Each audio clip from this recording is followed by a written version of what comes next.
The heavy curtains of Buckingham Palace had been drawn against the late October chill, but they could not shut out the weight of memory that clung to every gilded cornice and polished floorboard. It had been over a year since the Queen had sailed on her final journey, and yet, in the hushed corridors of power, her presence remained a living force, a silent arbiter in every decision, a ghost at every feast. King Charles III, for all his decades of patient waiting, often felt the crown pressing down not with its jewels, but with the sheer crushing magnitude of the shoes he had to fill.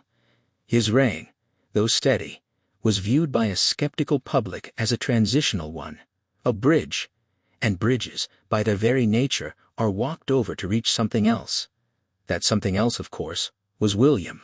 Handsome, beloved, tragic William, who carried his mother's charisma and his grandmother's sense of duty in equal, if uncomfortable, measure.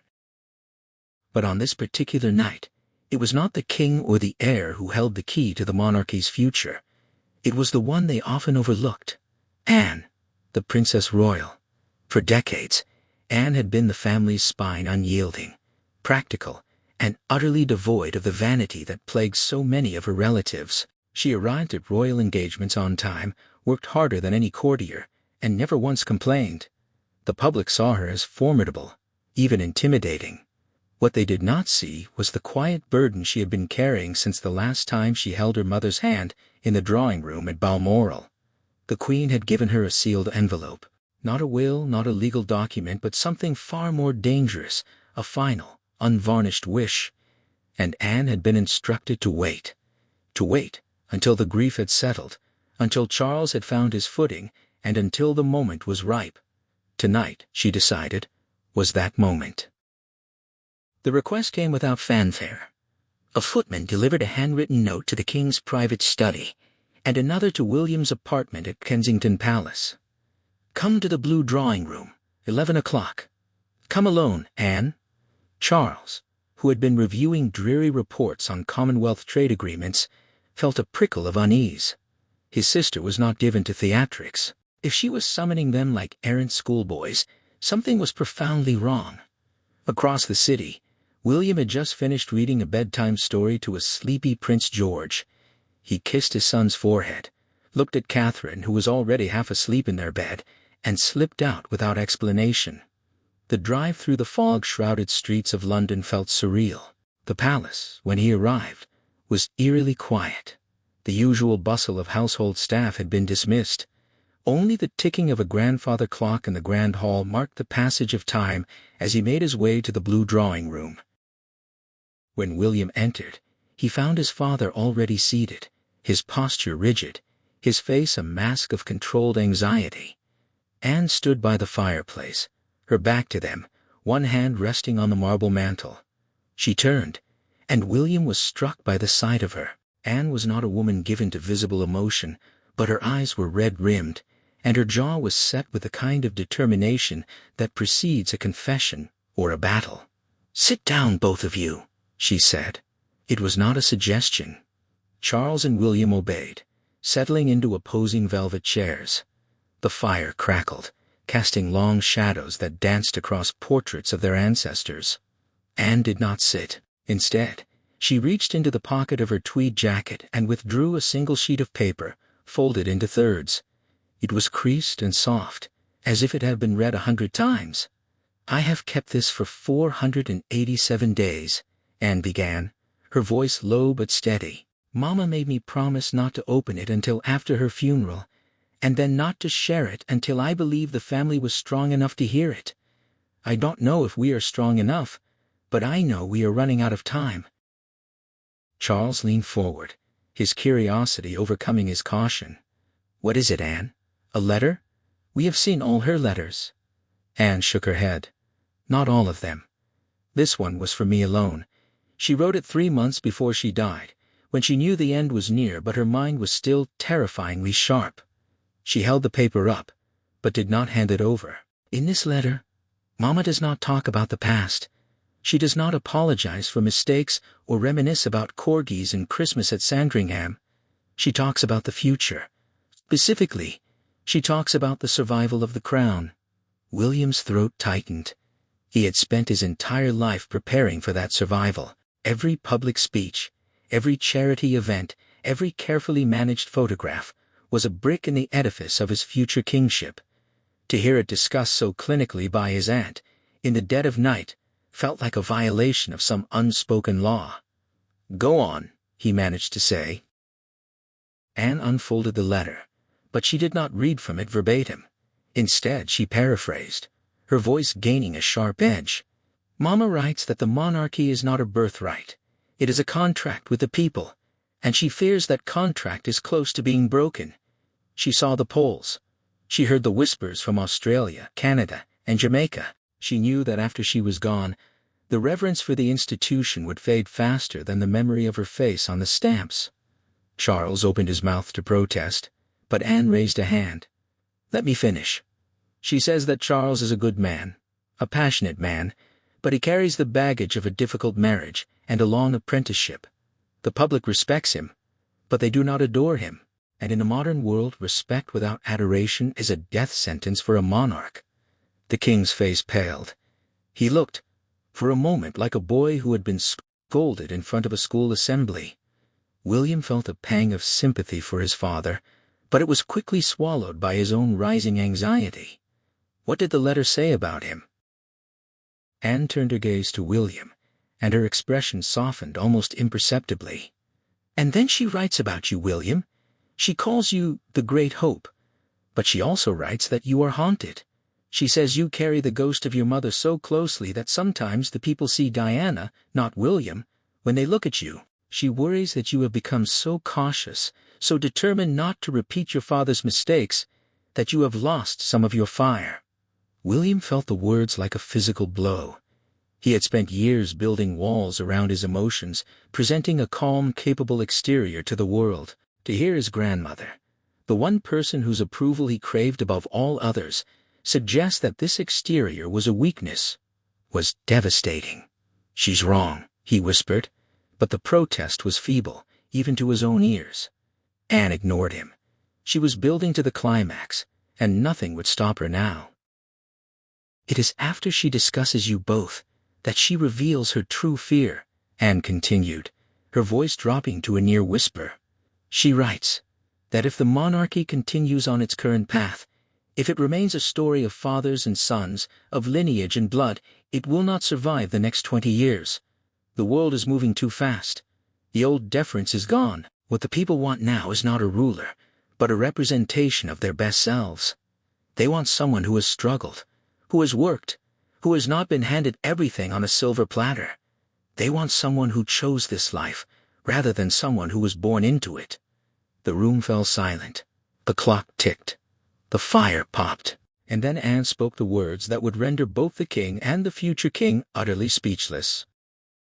"Mama's message is this: the future of the House of Windsor does not rest with the king, it rests with Catherine."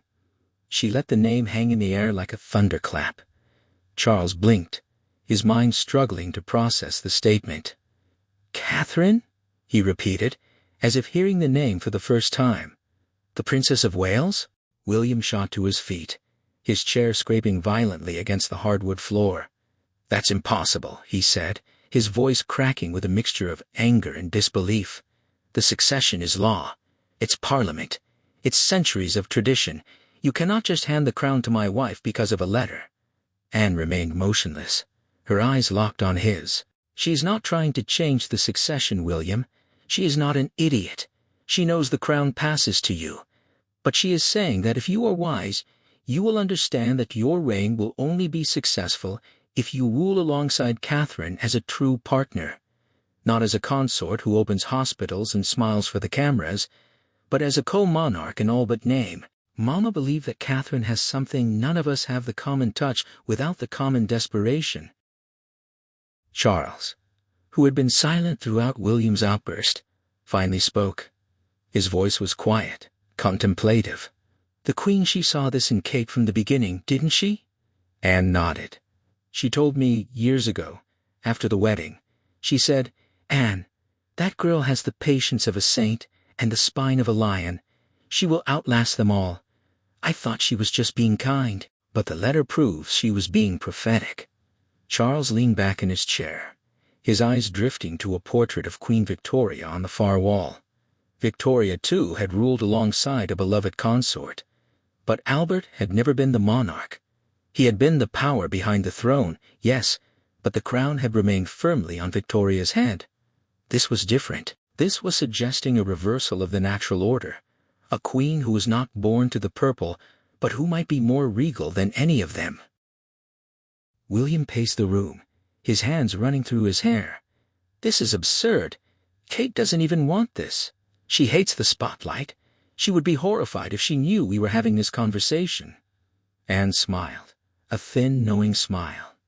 That, William, is precisely why she is the right choice. Your grandmother understood something that you, for all your intelligence, have missed. The people who claw for power are the ones who should never have it. Catherine never wanted to be a princess. She fell in love with a man who happened to be a prince, and she has spent every day since trying to do the job quietly and well. She doesn't scheme. She doesn't leak stories to the press.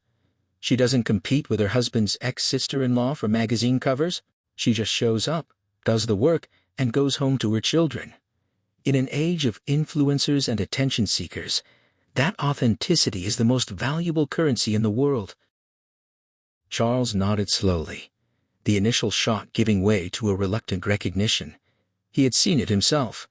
During the darkest days of the pandemic, when the government had stumbled and public morale had cratered, it was Catherine who had launched the Hold Still photography project, capturing the raw emotion of the nation.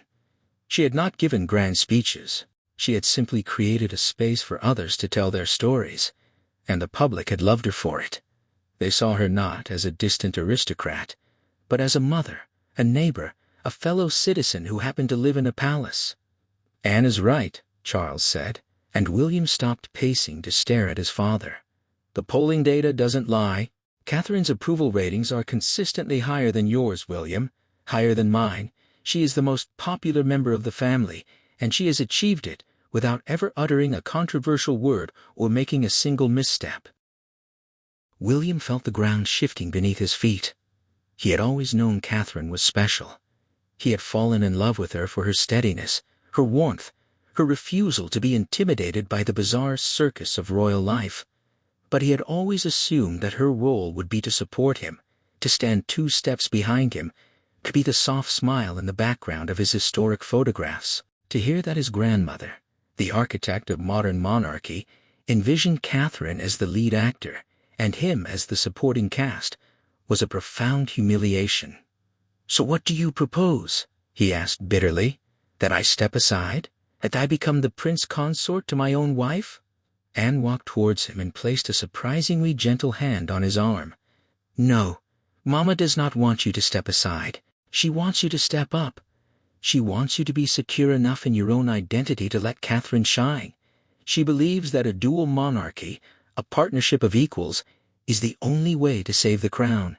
People love you, William, but they admire Catherine. There is a difference. Love is fleeting.